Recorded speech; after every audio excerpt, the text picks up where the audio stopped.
Druga stvar, svako ko organizira ovakav događaj ne može kriti veselje kada mu se odazovu ljudi koji imaju što za reći. Zato smo mi danas isto jako sretni što na panelu imamo 4 osobe koji su vrhunski stručnjaci po pitanju ove građanske energije i to i u dijelu teorije, i u dijelu prakse, i u dijelu propisa, i u dijelu ono što mislim da je jako, jako važno, a to je procedura u sklopu javne administracije koja u stvari nosi najveći teret cijele ove energetske tranzicije i općenito te koncepcije ili tržišta građanske energije. S nama su danas, to već znate, Goran Krajačić, profesor na Fakultetu strojarske i brodogradnje, Snježana Balgajac, ja ću pročitati, specijalistica za tarifne sustave i tržište električne energije iz Hrvatske energetske regulatorne agencije HERE, Frančeska Gržin-Kuljanac, viša stručna suradnica za informatičku podršku u gradu Opatiji i Krešimir Vidović, pročelnik upravnog odjela za financije i razvoj grada Kastva. Znači, ljudi koji doista po ovom pitanju imaju što reći, a tema, recimo to tako jedna krovna tema današnjeg panela je u stvari na koji način razumijemo političku podršku građanskoj energiji, koliko je ona važna i zbog čega bez jake političke podrške sve ovo ili će ići jako teško ili neće ići, a sa političkom podrškom može doista, kao što smo i prije u uvodnom predavanju čuli, može ići puno efikasnije. Zašto? Zato što se ovdje doista radi o jednoj koncepciji doista koja je kompleksna u svojoj strukturi, ali po pitanju pojedinačnih projekata, to su jednostavni projekti, to su projekti koji nisu kapitalno intenzivni, to su projekti koji imaju izuzetno male rizike prekoračenja budžeta i prekoračenja vremena provedbe i to su projekti koji se u vrlo kratkom vremenu mogu i planirati, projektirati, postaviti i početi eksploatirati. Znači to je, zato iz onog projektnog kuta gledanja, to je velika prilika. I ako to ne budemo krenuli, onako što se kaže, snažno raditi, mislim da generacijski propuštamo priliku. Ja sam si pitanja napisao, zato što je ovo definitivno tema koja mene vrlo lako gurne u digresije, pa da vam ne dosađujem sa digresijama, ja ću pročitati pitanja. Profesor Krajačić, završili, sad smo jedan dio čuli, ali završili ste upravo studiju vrlo značajnu sa Greenpeaceom o mogućnostima i značaju obnovljive energije kao ključnog i moguće dominantnog, to smo čuli, dominantnog resursa u našoj zemlji. Prema vašem mišljenju, imaju li javne politike koje se temelje na daljnjem razvoju obnovljive energije smisla i svrhe? I molio bih vas da se posebno osvrnete jesu li lokalne javne politike koje se temelje na uspostavljanju sustava građanske energije utemeljene i perspektivne.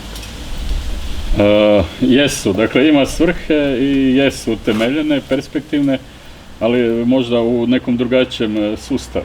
Tako da ovdje bi morali reći da, vi sami ste rekli da smo, dakle, od 2021. imamo određene pomake prema energetskim zajednicama, prema agregatorima, prema aktivnim kupcima, takvim stvarima, ali vidimo da smo u stvari 3 godine već gotovo izgubili, 4 gotovo da na tim stvarima gdje su puno drugi otišli puno više ispred. I mi smo kroz studiju našu pokušali i taj dio obuhvatiti i rekli smo da bi minimalno trebalo kroz sljedećih 5 godina imati 1000 megavata u energetskim zajednicama, bilo kojeg oblika.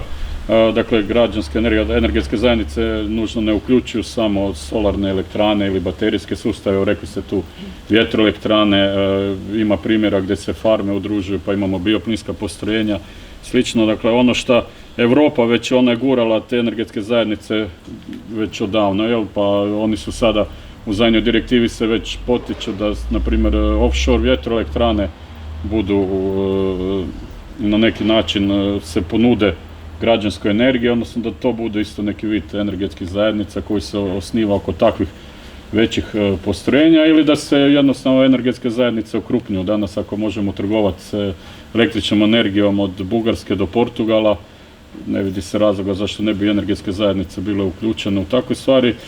Stvari samo podjele, ja bih rekao, dakle ono kolača, na kraju krajeva, da li vi to želite ispustiti. Ne, evo sad sama država, danas vidite kakav je dan sunčan, da imamo ovih 4-5 gigavata instaliranih koliko su mi planirali i da je to raspoređeno na krovovima i tako dalje, dakle ne bi morali trgovci ništa prodavati, sve bi građani isporučili, odnosno ili tvrtke koje imate instalirane fotonapon, dakle u podne, vidjeli smo, dakle mreža to može sigurno podnijeti i pitanje je kome onda tih 3,5 milijuna eura ste izbili iz rukava. Dakle, ostavili ste građanima ili lokalnoj zajednici, a neko ne zarađuje. Onda kad pogledate samu državu, mi smo računali kad bi prešli na električna vozila pa onda vidite da država od ovih trošarina koja se odrekla pa od poreza da izgubi veliki dio kolača kojeg, ona izgubi, ali to je ostalo građanima. Dakle, tu je pitanje te preraspodjele i sa ovakvim, kažem, znači imamo svrhu, ima smisla, ako idemo prema tranziciji, to je nešto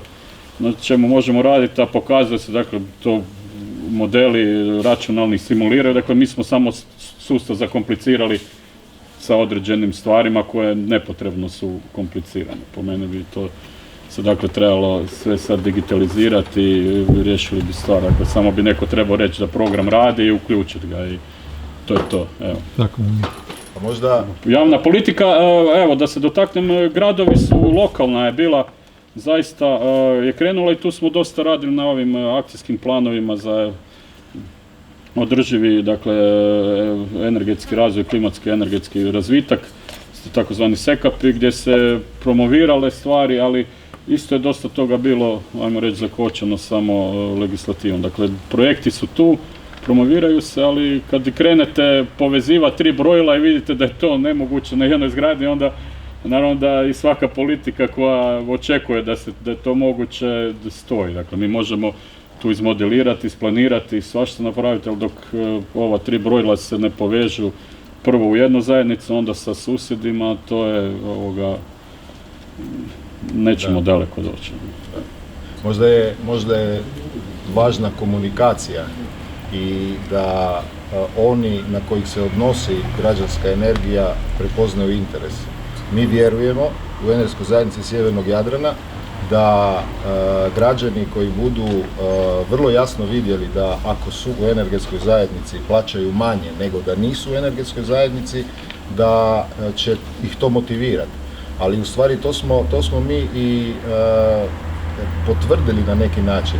Ja uvijek iskoristim priliku zahvaliti se našim članovima koji u stvari već 2 godine iz svog džepa plaćaju članarinu da bi mi mogli plaćati banke i računovodstveni servisi jednu plaću, jer u svemu tome vide smisao.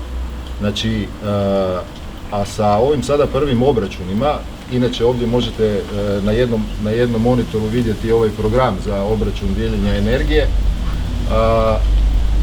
svaki mjesec troškovi energije kad ste u energetskoj zajednici su manji nego troškovi da niste u energetskoj zajednici. Možda takva komunikacija bi ipak potaknula, jer recimo pogotovo javna tijela koji isto troše energiju, a kada vide da su im računi manji u energetskoj zajednici, možda bi to bio motivirajući faktor. Pa sigurno da je to nešto na čem treba raditi. Znamo i sami da je energija subvencionirana i teško. Dakle, vi kad pokažete, to je zaista pohvalno i svi oni koji su imali, na primjer, rezultata su na neki način tu energiju držali skupljom da bude na kraju krajeva ta ušteda onda povoljnija. I na taj način se sigurnost dobave plaćala. Evo, to vidimo i kroz, dakle, svaki sustav gdje mi subvencioniramo, prirodno držimo tu energiju na nekim razinama i onda nije isplativo. Ali u pravu ste da, mislim da su građani svjesni da im kažete 90% građana je, kad rade se ankete za obnovljive izvore energije i oni bi bili sad da mogu upisati, kažemo, OIB ili nešto, da dođu na e-građanin pa imamo tu aplikaciju, evo možete svašta s njom, dakle oni barem koji su informatički pismeni bi mogli se učlaniti i kao što vi kažete automatski dobe uštede koje im se pokazuju. Ima i sad primjer ovih gamifikacije gdje se te igre igraju pa onda građani između sebe štede i tako dalje, pa se pokazuje da i na taj način, ali mislim da su građani u potpunosti svjesni toga, jedino treba na neki način politiku izorganizirati da i oni krenu u tom smjeru. Evo, koliko ja vidim, nismo na toj liniji. Dakle, zadnjih 20 godina, koliko sam ja u energetici, mi zarobljavamo se takozvanim jeftinim fosilnim gorivima koje na kraju skupo platimo, koje ćemo skupo platiti. No, vidit ćemo kako će to ići dalje. Snježana, vi ste jedna od najupućenijih osoba u Hrvatskoj i šire, rekao bi, u ovom dijelu različitih mogućnosti organizacije tržišta, odnosno koncepta potrošnje vlastite energije. Radi se tu o različitim mogućnostima udruživanja građana, poduzetnika i javnih tijela kako bi lokalno proizvodili, dijelili i, mi kažemo, pametno trošili, a u stvari sa obnovljivom energijom doista ta pamet je potrebna da bi se sve uskladilo, svi detalji. Jesu li po vašem mišljenju gradovi, županije i općine na ispravnom putu kada lokalnim javnim politikama i političkom podrškom doprinose razvoju koncepta lokalne građanske energije? Apsolutno.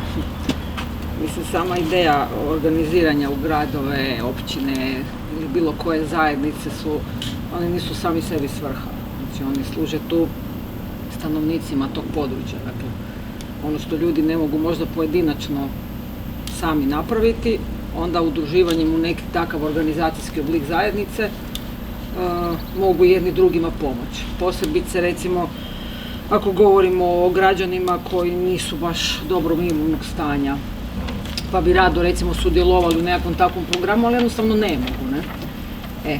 Znači, svaki oblik organizacije, dakle, od općine, gradova, pa na koncu konca do države je tu zato da se međusobno pomažemo, zato smo se tako i organizirali, ne?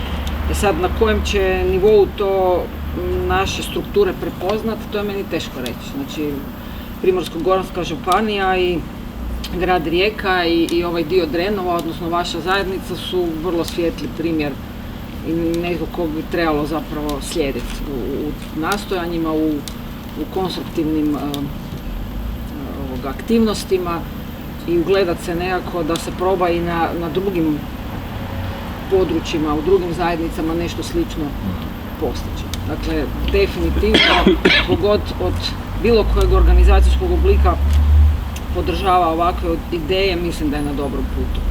Jer ja sam po obrazovanju energetičar i mene kao energetičara veseli apsolutno bilo koji razumni, prihvatljivi, održivi oblik iskorištavanja energetskih resursa, odnosno bilo kojih resursa s kojima raspolažemo, jer planet Zemlja je taj na kojem živimo i to je to.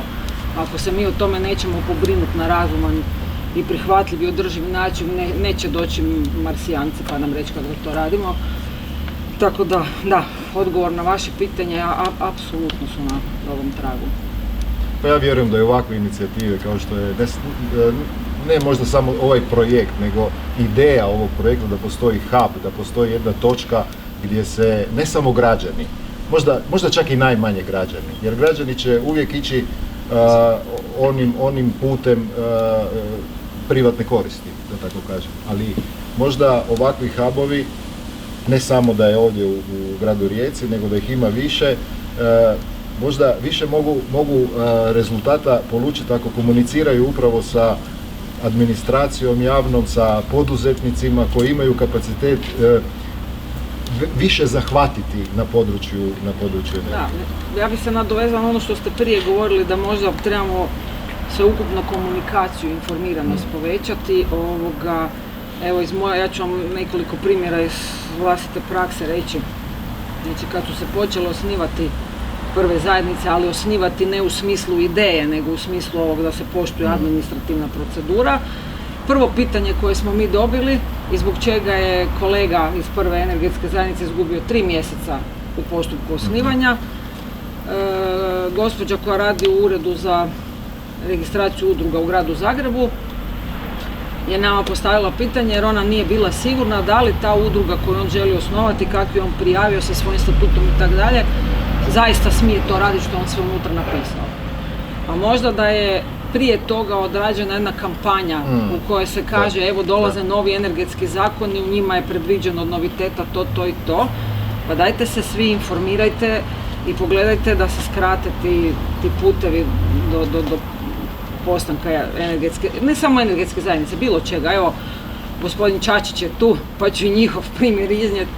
Dakle, oni nisu uspjeli na trgovačkom sudu upisati djelatnost koja stoji u zakonu. Dakle, u zakonu o tržištu električne energije piše da postoji djelatnost koja se zove tako i tako. I oni ne uspijevaju, ja ne znam kako je to moguće.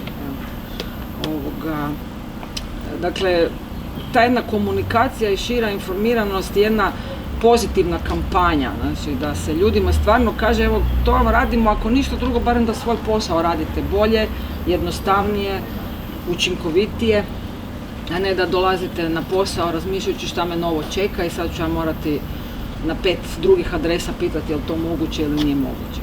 Da. To su dva drastična primjera, evo recimo. Da. U stvari, neću reći možda paradoksalno, ali čudno je na tom tržištu, mislim ja govorim tržištu, ali radi se o konceptu, ne? Da imamo s jedne strane ekstremno jednostavne pojedinačne projekte, a s druge strane imamo vrlo kompleksnu strukturu.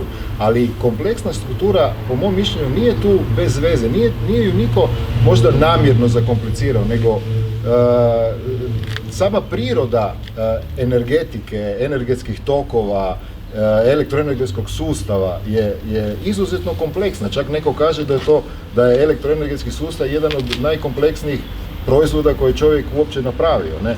Tako da možda te stvari na početku treba razumjeti i onda bi možda bilo lakše. Tako je, i ono što sam već na nekoliko skupova ponovila, znači svaki novitet koji dođe, bez obzira se radilo o aktivnom kupcu, energetskoj zajednici, agregatoru ili nečem trećem, to uvijek nekako i kroz zakonodavstvo i kroz regulatorni okvir i kroz postupanje samo, znači kroz provedbeni okvir, to sve nekako treba međusobno uklopiti, jer vi nemate greenfield postupanja, znači vi ne dolazite sad na ledinu pa nešto krećete od nule, nego imate masu tih nekakvih procesa i postupaka oko vas koje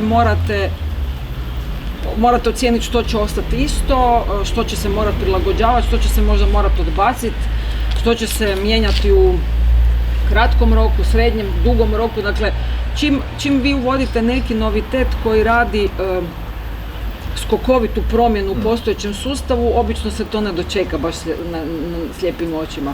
Ali ako vi pokušavate taj novitet na neki način razumno uklopiti u postojeće stanje, u postojeće procese, onda će te stvari možda, isto nikad ne možemo očekivati da će biti savršeno i idealno od početka, ali možda će sa manjim zapinjanjima i malo nešto brže to ići naprijed. A ovako, ne znam, mislim, ja nikad ne gubim nadu, evo ja sam sretna da su se i te 3 zajednice pojavile, jer neću reći da je pitanje, ali te 3 zajednice su sasvim zasigurno ponukale, odnosno na neki način, ja to reći, natjerale i druge strukture, uključujući ODS, da počne na tome konkretno intenzivnije raditi. Tako da možda da više zajednica ima i da je veća kritična masa, možda bi se još veći pritisak izvršio, možda bi to sve skupa bilo brže, ali naravno onda ne smije se zanemariti ta činjenica koju ste vi rekli, dakle osnutak, ali sad moramo to precizirati, energetske zajednice građana za sobom povlači određene troškove. Dok recimo imamo onaj drugi oblik zajednice obnovljive energije, koji je onako dosta široko i ležerno postavljen. Pa da. Se možda može i tim ima tu još dosta stvari za napraviti. Ali apropo ove kompleksnosti sustava, ajmo krenimo od nas samih. Koliko od vas zna rastumačiti svoj račun za električnu energiju? Stavke koje gore stoje. Znači, imamo par akademika ovdje. Da, nisam njega čitaje. Dakle, mi imamo građanstvo koje u 90% slučajeva, ja ih ne krivim jer na računu za električnu energiju se stvarno nalazi puno informacija, ali one najosnovnije ljudi ne znaju rastumačiti. S druge strane, uveden je kao ta struktura i modalitet tržišta, a ljudi još uvijek razmišljaju u svojim kućanstvima na način kako su razmišljaju u doba elektroprivrede. I sad recimo, ljudi ne znaju šta je razlika između tarifnog modela i modela opskrbe. I onda mi dobivamo prigovor koji moramo riješiti jer je čovjek zatražio promjenu tarifnog modela i dobio je račun za to po nestandardnim uslugama. Sad 100 upitnika iznad glave kod njega, što razumljivo jer ne zna o čem se radi. Ali šta se u stvari dogodilo? On je pročitao u uvjetima opskrbljivača da se tarifni model ne mijenja, jer se tad to još zvalo tarifni model, a ne model opskrbe, a u biti se radilo o dvije različite stvari. Znači, opskrbljivač je rekao, ako ti prijeđeš kod mene iz modela opskrbe, sad ću ja izmisliti, na primjer, iz cijelodnevne u afternoon tea, neće te ništa koštati, ali ako mijenjaš tarifni model koji ti mijenja ODS, onda ćeš platiti po nestandardnoj usluzi. Dakle, čovjek to nije razumio, nikoga nije na to upozorio, nikoga s tim nije upoznao i naravno da je bio frustriran kad je dobio račun, ne znam, na 300 kuna, sad sam napamet rekla. Ne? Dakle, to su vam pitanja i prigovori, znači od takvih mi moramo rješavati pa do osmišljavanja regulatornog okvira, osmišljavanja novih tarifnih modela, novih tarifnih elemenata, ne znam, svega. Znači, naš posao je, ne govorim sad zato da hoću vam približiti samo situaciju, znači naš posao je ovakav. Znači od toga da čovjeku moramo objasniti zašto je 15-minutni interval osnova za račun, pa ne znam sad koji primjer bi s druge strane, da ne sad ne spominjem neke aktualne teme koje se često po medijima povlače. Ne?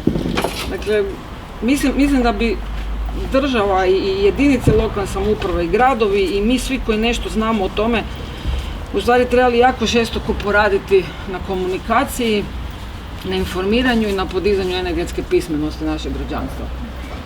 Znači kad dosegnemo barem nekakav minimum razumijevanja, onda mislim da ćemo i ove neke druge kompleksnije stvari lakše objasniti.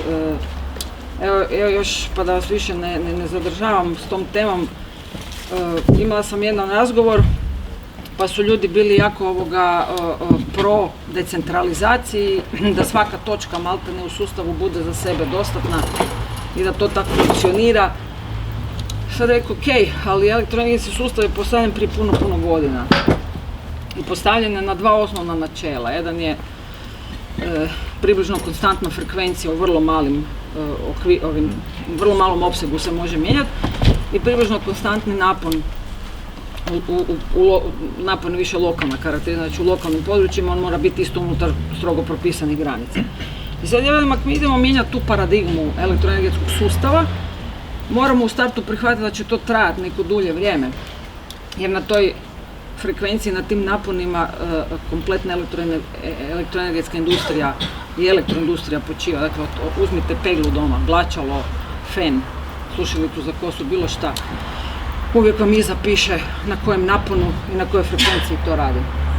Pa ako ćemo mijenjati tu paradigmu, ja ne kažem da se ne može, možda se i može, ali ako ćemo takve stvari ići tektonski mijenjati, onda to treba raditi na razuman i postepen način. Pa ćemo možda jednog dana zaista završiti u jednom velikom decentraliziranom svijetu u kojem su, ajmo to onak pjesnički reći, ljudi stvarno gospodari svoje sudbine. Znači,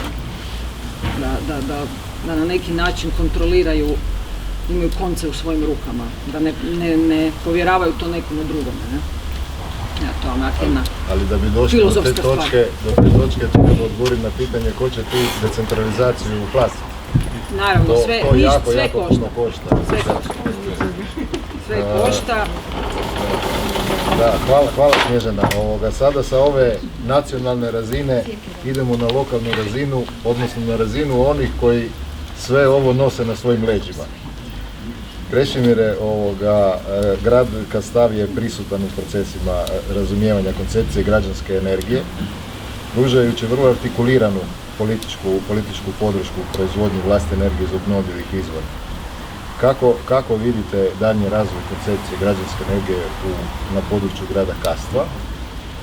I ono što me posebno interesira, vi ste pročelnik za financije, interesira me kako iz perspektive gradskog proračuna gledate na projekte koji donose de facto i društvene i privatne koristi građanima, a ne zahtijevaju sredstva iz proračuna. Znači ne moraju nužno zahtijevati sredstva iz proračuna i relativno su jednostavni i brzo se provode. Znači iz perspektive gradskog proračuna, onog koji nosi cijelu tu tranziciju i koji oblikuje put i razvoj građanske energije. A evo, hvala Damire. Ja bih rekao da nije baš sve na našim leđima, jer tu bi se zahvalio u Udruzi Bez granica što postoje takvi partneri. Mi smo kao grad se uvijek trudimo zapravo podržavati dobre primjere projekata iz različitih područja, osobito ono gdje vidimo da i građani za koje mi jesmo zapravo tamo mogu imati neke koristi. Ja bih rekao da su naši građani dosta osviješteni i evo, kroz neke radionice gdje smo zajednički organizirali sa poduzetnicima i sa građanima, interes postoji. Mislim da možda ova komunikacija koja se spominjala, mi smo tu možda ova neka najniža razina, mislim da je tu bitno da je sa već nacionalne razine krenu informiranost, možda neke upute kako građani mogu ostvariti neka svoja prava i beneficije, a mi smo tu onda da podržimo to, jer kako je već prije bilo isto profesor, mislim u svom izlaganju spomenuo, građani se isto lakše uključe kada je podrška tog grada kao nekog tijela koje ipak možda predstavlja ozbiljniju funkciju i kad vide da grad to podržava, koji je neka prva njihova stepenica u toj politici i javnoj politici.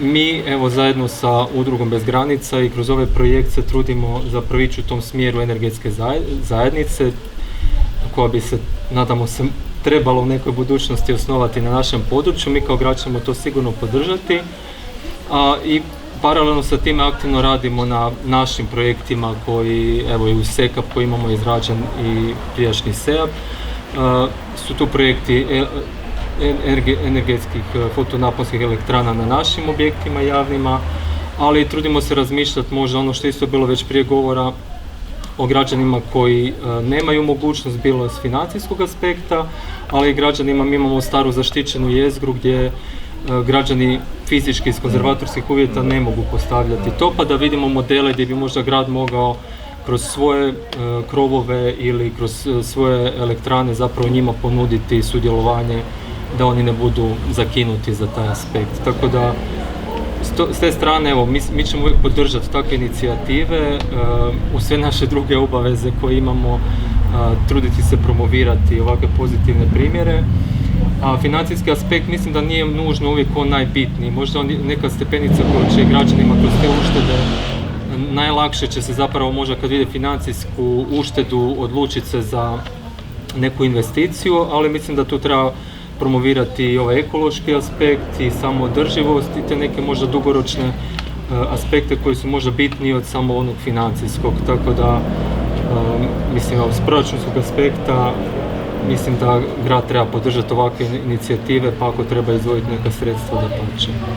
Da, hvala, ali upravo je interesantno ovo sada na kraju što ste spomenuli, zato što ta građanska energija, to udruživanje građana, poduzetnika i javnog sektora, gradova, općina i općenito javnih tijela, upravo stvaraju odličnu simbiozu, jer onaj javni dio energetske zajednice može ciljati te šire društvene interese, a građani i poduzetnici mogu ciljati ove privatne, troškovne interese. Tako da odlična simbioza se upravo po tom pitanju podjele tih ciljeva može u energetskoj zajednici ostvariti.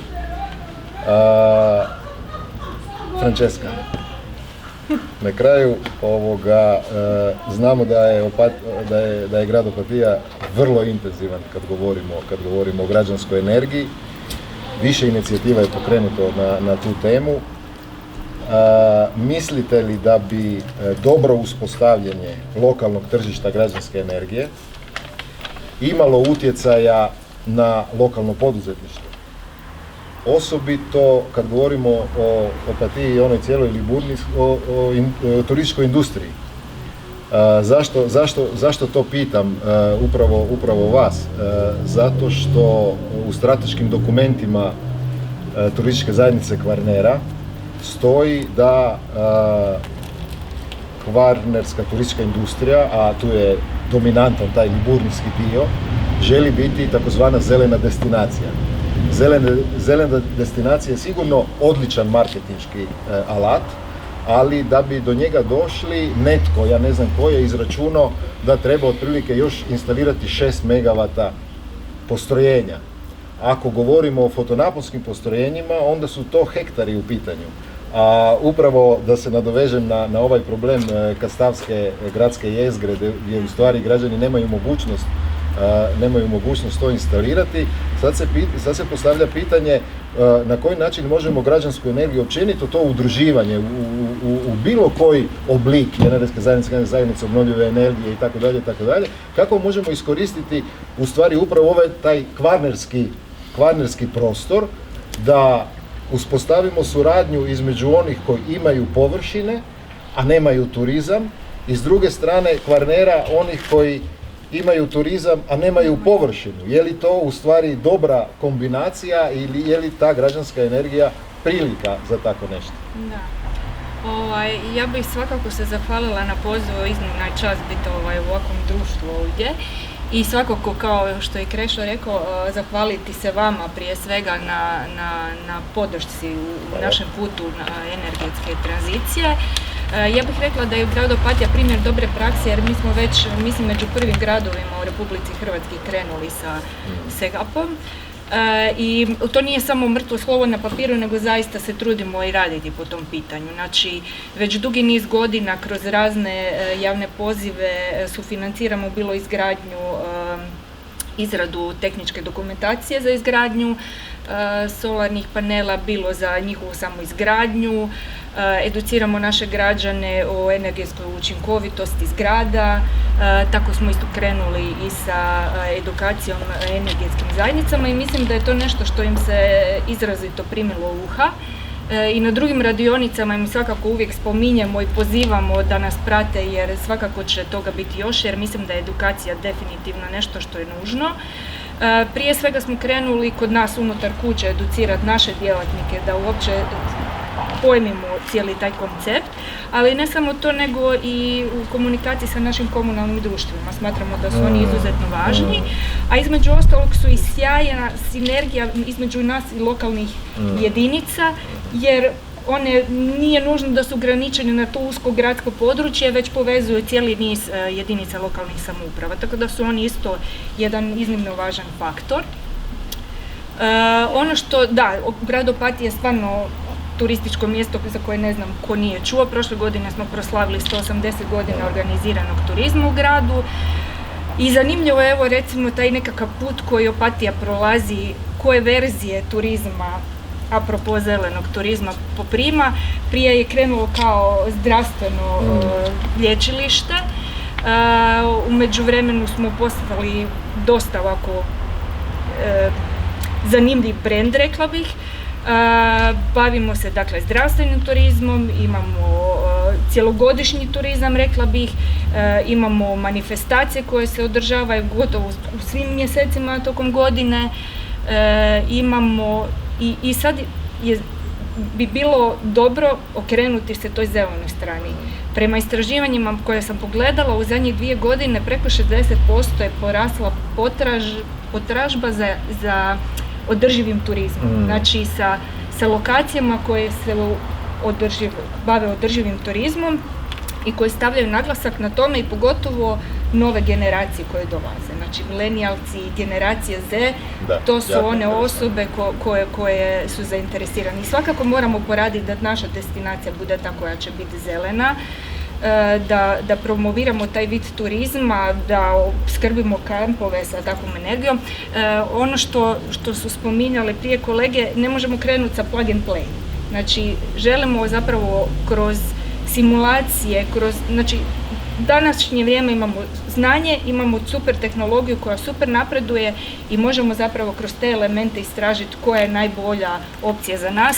Ovo što se tiče nekakvih socijalnih dijela, Opatija nije možda u tom smislu, ali upravo zato trebamo koristiti te nove tehnologije da bismo utvrdili što je za nas najoptimalnije i mislim da smo to isto u nekakvoj dobroj poziciji zato što imamo jako puno podataka. I evo, baš sam bacila oko prije nego što sam krenula tu sa našim GIS-om. Pogledala sam malo pozicija, imamo dobar registar imovine, sve smo to dobro popeglali. Baš onaj uski dio, sad bili ste spomenuli vjetroelektrane, onaj uski dio prema Slatini koji se spaja je dosta veliko područje koje je baš u gradskom vlasništvu i evo, bilo bi zanimljivo kroz nekakve senzore malo popratiti situaciju, vidjeti da li bi to bilo možda jedna od Preporučamo se. Da, svakako. Da. Odlično, puno vam hvala. Dragi prijatelji i prijateljice, iskoristimo naše paneliste, jer sada sa nekim pitanjem, jer sada kada otiđu, više to nećemo moći. A prije zasluženog domjenka i osvježenja? Prije, ako ima bilo ko pitanje, slobodno postavite, njima će biti jako drago odgovoriti. Evo, ja bih pitala gospođu Snježanu, ona je spomenula jednu dobru stvar, da je zapravo jako bitna edukacija, odnosno nekakav marketing, možda na državnoj razini, a cijelo vrijeme kada ste razgovarali o toj temi, zapravo se dalo iščitati i shvatiti da je taj marketing bitan nekakvim osobama koje rade u zemljišno-knjižnim odjelima, u trgovačkom sudu i tako dalje. Pretpostavljam da su možda oni prva točka. Kakav je vaš pogled na to? Da li je prije potrebno educirati građane ili neka tijela koja su ta koja donose odluke o tome što kad im građani dođu sa pitanjima? Bilo bi odlično kad bi ih sve mogli odjednom, ali teško da ćemo to uspjeti ostvariti. Ali zašto ja mislim da je jako bitno informirati i educirati javna tijela, odnosno sve dionike koji su uključeni u proces, ajmo to uvjetno reći, one druge strane. Zato su oni u jednom momentu barem ti koji donose odluke i kreiraju te politike i na kraju ih provode. E sad, ako oni to donose, a ne znaju o čemu pričaju, onda ne možemo baš očekivati, Bog zna kakav rezultat. Nemojte me sad isto krivo shvatiti, možda sam pregrubu riječ rekla, ne znaju o čemu pričaju, nego ima tu svega, ima tu povijesnog nasljeđa, ima tu nesnalaženja, ima tu da su ljudi preopterećeni drugim obavezama pa se ne stignu ovome posvetiti i tako dalje. I zato je bitno da oni koji nešto o tome znaju, koji su se tome posvetili, onda ulože taj jedan dodatni trud pa da se naprave različiti to materijali, mogu biti za čitanje, radionice, edukacija po vrtićima, po školama. Mislim, moje dijete ima sreću da živi s takvom mamom, pa ja doma onda pilam da nije račun za struju, nego račun za električnu energiju. Iako u svakom udžbeniku piše da je račun za struju, ne? Onda ja moram paziti šta ja govorim, da ne bi došla u školu pa dobila jedinicu jer krivo govori. Ali o tome vam govorim. Znači, od malena usađivati. Ista mi priča recimo i sa recikliranjem otpada. Znači, ništa što vi želite sustavno postići ne možete vi prepustiti na savjest isključivo pojedincu. Jer neki su pojedinci savjesni pa će to raditi i smatraju da je to dobro, a netko će reći baš me briga, nek se neko drugi o tome brine. Ali ako sustavno, znači, educiramo kompletno naše građanstvo, a kažem prije svega ove koji donose odluke i provode to u praksi, jer oni svojim postupanjem vas mogu skrenuti u lijevo ili u desno, pa vas ubrzati ili usporiti. Znači, kad bi svi znali koja je zapravo, ja sam pročitala jedan jako dobar materijal koji kaže nikad ne smijemo ispustiti iz vida da su energetske zajednice prije svega društveni koncept. Znači, one su prije svega društveni koncept, a ne profitabilni. To ne znači da ono što je često bio disput, odnosno nekakva dvojba se pojavljivala stalno da energetske zajednice ne mogu ostvarivati dobit. Ne, to nije točno, one mogu ostvarivati dobit, ali to nije primarni cilj, primarna svrha. Znači, kada bi se, i čak kad čitate pažljivo preambule europskih direktiva, vi vidite taj duh koji se tamo provlači. Dakle, ljudi će prije vjerovati susjedima i nekome s kim su si dobri u zajednici, nego tamo nekakvom ministru koji o tome priča. Dakle, to je neki nukleus te ideje. A isto sam nedavno naišla na jednu vrlo interesantnu činjenicu da su se zapravo prve energetske zajednice pojavile u Europi, u zapadnoeuropskim zemljama, tamo negdje 1970-ih kad je bila velika energetska kriza, jer su tad ljudi zapravo htjeli po prvi put uzeti, da kažem, kontrolu nad svojom opskrbom energijom u svoje ruke, jer više nisu vjerovali velikim energetskim kompanijama. Ne? Onda je Europska unija to tamo krajem 90-ih prepoznala i početkom 2000-ih kao nekakav dobar koncept, pa su onda to probali ubaciti u te svoje direktive, pa su onda to zemlje članice transponirale u svoje zakonodavstvo, pa sad imamo različita rješenja, ali ono što nikako ne bi smjeli napustiti je ta ideja tog društvenog koncepta i ideja da nam to zapravo je pravi put ka održivoj budućnosti, ali održivoj u bilo kom pogledu, dakle ne samo energetskom, nego to sve treba nekako holistički gledati i što god mi činimo danas ostavit će nekakav otisak i odraz za budućnost, za generacije koje nas slijede, tako da, trebalo bi ovo, odgovor na vaše pitanje, možda prvo krenuti s njima, na široko, s kojekakvim edukacijskim materijalima i radionicama, ali mislim da su radionice isto dobar oblik zato što su interaktivne. Ovo kad stavite neki materijal, možda će ga pročitati, možda neće. Ali materijal koji je negdje objavljen je bar nešto čemu se možete uvijek vratiti. I s druge strane moramo biti na neki način širokogrudni i slušati jedne druge. Znači svako od nas sigurno nešto ima pametno za primijetiti, pa onda ne biti isključiv, znači kad neko dođe s nekom idejom, a ne poklapa se baš 100% sa mojom idejom, pa ne ga baš odmah na početku odbaciti, nego malo stati, porazmisliti, pa vidjeti da se nešto sinergijski s toga može iskombinirati. I konstruktivno djelovati, dakle ne puno pričati, malo meda davati, nego ipak raditi konkretno. Ne? Hvala. Još pitanja? Evo, Cola. Pozdrav svima, moje ime je Ivan Zoković. Nastavno na to, samo me čisto zanima, spomenuo se donosioca, da li se donosioca koliko je u jednom trenutku prije donošenja zakona kontaktirali vas, kažem vas nisu na teru, da se napravi neka radna skupina, da se odradi zajednica na nekakav konstruktivni dijalog, ne bi li se što bolje formirali zakonske. Gledajte, kako nam administracija funkcionira, ja mogu samo govoriti iz vlastitih iskustava i zašto to tako funkcionira, zaista ne znam. Mislim, rekla sam vam, mi se bavimo raznim temama, pa evo ja sam osobno recimo imenovana u radnu skupinu za preuzimanje, to jest ne za preuzimanje, to je sad uredba, znači donosimo zakon o alternativnim gorivima.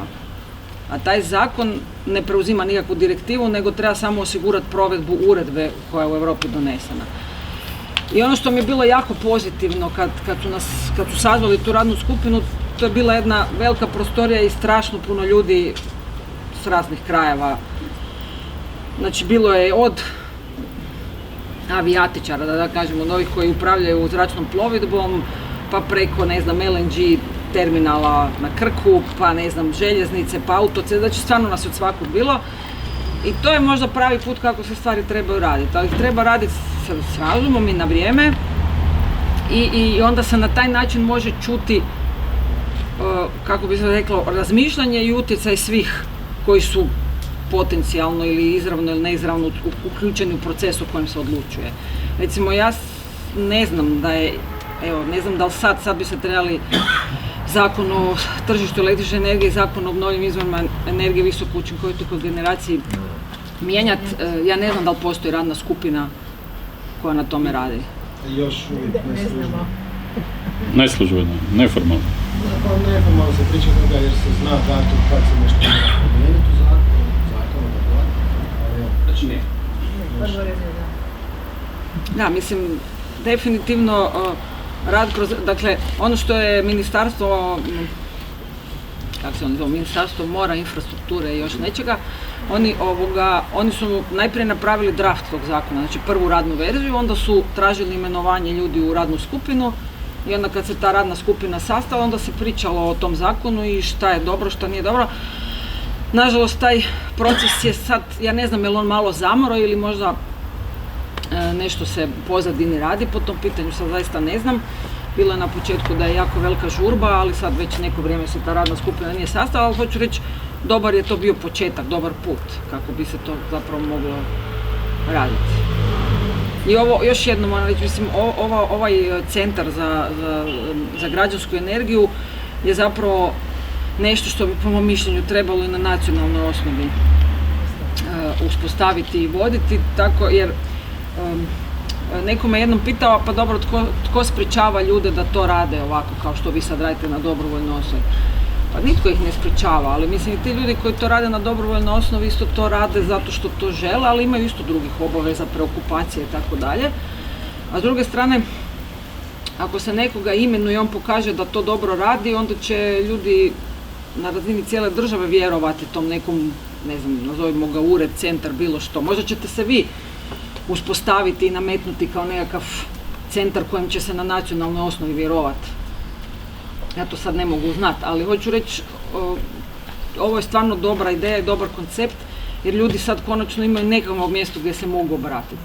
I kad dođu tu kod vas pa vide strujku, pa vide ovaj račun probni koji ste napravili, onda vide da znate o čemu pričate, da nije to sad samo, a dobili smo sredstva iz Europske unije, osnovali smo neki ured, nešto, i sad ćemo mi tek početi raditi. Dakle, vi ste već imate nekog minulog rada, imate konkretnih rezultata, tako da je ovo stvarno za svaku pohvalu i smjer da i drugi tako isto, da se ugledaju na vas da to rade. Možda i vas budu pitali ovi iz javnih tijela, ne znam, za sada se nama obraćaju. Mi se nudimo, ali ne pitamo. Da, ne. A ne znam, evo recimo, to je možda isto neki pokazatelj. Ja ne znam, da li možda da isto pitanje postave vama i nama, kome bi više vjerovali. Ne znam, evo. Možda još uvijek nekak starinski razmišljaju pa kažu ako postavim pitanje ministarstvu i HERI i dobijem neki odgovor, onda to kao neku težinu ima, ne znam, možda tako ljudi razmišljaju. Ne da ima težinu, nego nego umanjuje njihovu odgovornost. Znači, ima nešto i u tome, da. Odgovornosti, nešto mi je rekao, to je isto često problem u Hrvatskoj, preuzimanje odgovornosti i to je jedna negativna, po meni je pozitivna, ali može biti i negativna stvar energetskih zajednica. Onog trenutka kad preuzmete proizvodnju energije u vlastite ruke, onda ste i odgovorni ako te energije nema. Tako je. Vi sami, znači nemate HEP-a koji ćete vikati, nemate nekakvu veliku crnu korporaciju koja mi nije dostavila energiju, nego vi sami kroz vašu zajednicu sebi niste osigurali sigurnost opskrbe. Tako da to je velika odgovornost i treba vremena da se stekne znanje, iskustvo, da se može nositi s tom. Znači, nije sve samo cvijeće, ima i puno ozbiljnih stvari o kojima treba razmišljati, ali kapaciteta i znanja imamo i stvarno je žalosno da nemamo sustavnu potporu sa svih razina s kojih bi trebala doći u Hrvatsku. Radimo na tome da se i to desi. A ovo sad što je Goran spomenuo, da kad netko preuzme proizvodnju u svoje ruke i pa je odgovorno za svoju opskrbu, znači može uvijek postojati nekakav postepeni prijelazni period u kojem će biti kombinacija. Znači ja ću se djelomično samo opskrbljivati, a za ono što ne mogu ću imati nekakve ugovorne odnose prema vanjskim dionicima. Tako vam je i u elektroenergetskom sustavu. Ako je nama krajnji cilj da dobijemo jako puno, ajmo reći, održivih, obnovljivih, kako god ih nazvali, izvora, namjesto ovih starih fosilnih, mi moramo trpiti jedno prijelazno razdoblje gdje će nas ti fosilni još uvijek podupirati dok ne dođemo do tog cilja. Međutim, onda se vraćamo na pitanje troškova. Znači, što će ti fosilni izvori manje raditi, to će biti skuplji. Tako i ovo. Što ćete vi veći dio kolača uzimati u svoje ruke i sami sebi proizvoditi, tako će vam ovi vanjski dionici mijenjati svoje ponude prema vama. Dakle, ni opskrbljivač, ni trgovac, ni proizvođač električne energije više neće nuditi ono što sad nudi, nego pod nekim drugim uvjetima. Ali, ako imamo cilj, ako želimo doći do njega, onda moramo te neke stvari prihvatiti i ustrajno na tome raditi da cilj i ostvarimo. Ali tu se uvijek radi o ekonomici obujma. Znači, njima se smanjuje i cijena im se povećava, ali se zato s ove druge strane volumen povećava, pa se jedinična cijena smanjuje. Tu možemo ostvariti ravnotežu. Ima li još koje pitanje? Ko gdje dobiva, ako gubi? Ako više nema. Saša? Evo jedno pitanje iz perspektive gradova. S obzirom da u stvari imamo malo projekata i u javnom sektoru, jako puno površina na kojima nisu instalirane fotonaponske elektrane. Što vi vidite kao neka glavna ograničenja samih gradova i šire javnog sektora realizacije takvih projekata? koji se nekako čine, jesu kompleksni u okviru elektroenergetskog sustava, ali sama instalacija fotonaponske elektrane nije problem, naravno tehnički, ali možda je problem u okviru nekih drugih internih procedura, pa evo možda vjerojatno svako ima neku svoju perspektivu, pa mislim da bi to bilo zanimljivo. Za kome pitanje? Mogu krenuti ja, pa onda ako neko drugi. Mislim, ovo je jako važno pitanje zato što na području jednog grada, sada pritom ne mislim na samu administraciju koja vodi, koja upravlja tim resursima, ali na području svakog grada, svake općine, svakog sela, ako hoćete, postoje površine koje predstavljaju skrivene, neiskorištene resurse. I to su površine koje obično, ako su vezane za neke bivše velike tvornice, onda imaju čak, ja nisam elektrotehničar, ali imaju vjerojatno neku elektroinstalaciju, neke transformatore, znači mogu primiti sve te, tako da tu su doista veliki potencijali za koje moje osobno mišljenje nedostaje samo da se sjednemo i razgovaramo o tome. Ne? Ja se opet vraćam na ono što smo razgovarali, turistička industrija na Kvarneru i površine. Recimo jednu površinu imamo na zračnoj luci Rijeka. Znači ogromne površine, evo tu je i gospodin Salević gdje već nekoliko godina upravo razgovaramo o tome na koji način bi to mogli spojiti da koristimo površine, resurse aerodroma kojemu postrojenja uopće ne smetaju. I s druge strane turističku industriju koja vapi za slobodnim površinama. Ne? I to su stvari koje su jako interesantne jer takva jedna simbioza, takva jedna kombinacija bi mogla rezultirati slobodnim viškom novca na strani aerodroma da plati low cost kompanije koje će dovoditi putnike. Znači krug je puno širi nego od onog kruga koji gledamo manji troškovi energije. I to su u stvari te posredne društvene koristi koje možemo imati od takvog udruživanja. Ali istina je da jako puno površina, pa ja mislim čak Damire da se ti bavio u jednom projektu sa identificiranjem tih površina koje stoje u stvari neiskorištene, a mogli bi se, znači bez kontaminacije novog prostora iskoristiti upravo za pitanje građanske energije. A to je osnovna, ja bih rekao, ideja, dakle, da se ne zauzimaju zelene površine, nego da se zauzimaju površine koje su, ajmo reći, izbetonirane. Dakle, sve one strukture koja su, znači, idealne lokacije su napuštena odlagališta nekakvog otpada, napuštene industrijske zone, ogromni kompleksi. U Rijeci imate desetine tisuća kvadratnih metara područja neiskorištenog zapravo koje bi se dalo pokriti bilo u kontekstu parkinga ili u kontekstu zgrada koje su napuštene. Ogromni kompleks u INE i tako dalje. Znači sve ove nove stvari koje će, na primjer, sad uzimam Rijeku kao neki primjer, ne? Dakle, tu postoje goleme površine i mislim da je jedan od koraka koje je recimo Opatija napravila, a to je ovo mapiranje, dakle Francesca što je spomenula, dakle mapiranje kapaciteta krova gdje je važna i identifikacija vlasništva. Dakle, nije problem sa satelitske snimke izračunati koliko može biti, nije to je najmanji problem, nego problem tko je vlasnik, je li to uređeno, nije li tako dalje. I to je ono što je Opatija ozbiljan napor. Francesca je jako skromna, ali Opatija ozbiljno radi na digitalnom blizancu, dakle to je ideja da se skupe svi ti podaci na jedno mjesto i onda ti znaš, aha, krov, to je vlasništvo, vlasnik je taj, odnos i tako. Dakle, kroz takav način se brzo može identificirati i ove softvere koje mi imamo ovdje će tome pomoći, najprije za područje gradova koji su partneri, a onda i za županije i zato tvrdimo da županija, ovo što je rekao i profesor Krajačić, dakle, tu samo treba krenuti i mi do 2030. jako puno toga se može napraviti. A nije problem u softveru, nije problem u tehnologiji.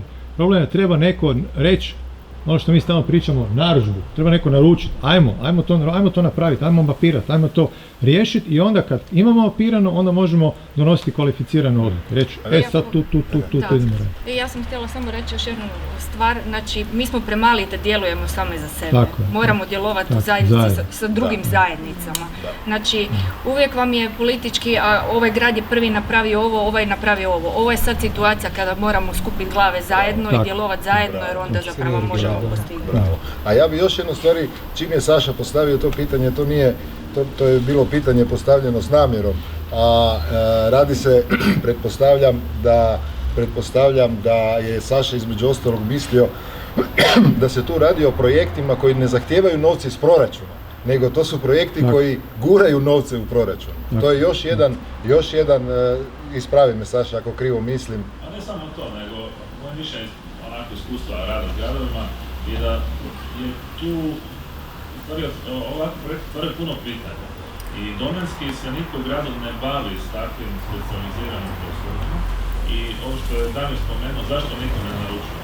Moje mišljenje je zbog toga što naprosto nema dovoljno informacija uopće kako pokrenuti određenih postupak. A ono što je možda šteta je da na taj način se zaista oportunitetno gledano gube ogromna javna sredstva za same gradove koje s tim sredstvima, to su sami regionalni projekti, mogu kreirati ogromne prihode i usmjeriti ta sredstva na neke druge javne potrebe.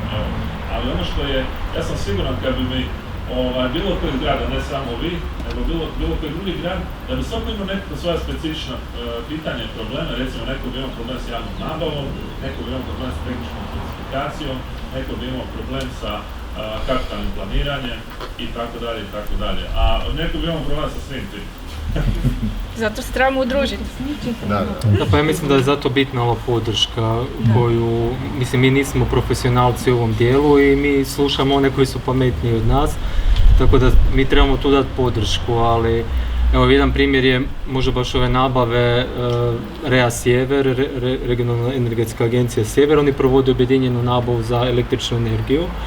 I gdje recimo mi onda gradovi i općine koji opet tu možda su to specifične nabave se možemo onda zajednički uključiti, onda je objedinjena nabava gdje se opet mogu ostvariti neki povoljniji uvjeti, a takav primjer može biti recimo nabave i za solarne panele ili za neka tehnička rješenja, gdje opet su tu neki stručnjaci koji se iz različitih područja udruže, nama olakšaju što mi onda isto možemo imati podršku s te strane. Tako da to su pozitivni primjeri koji bi trebalo slijediti.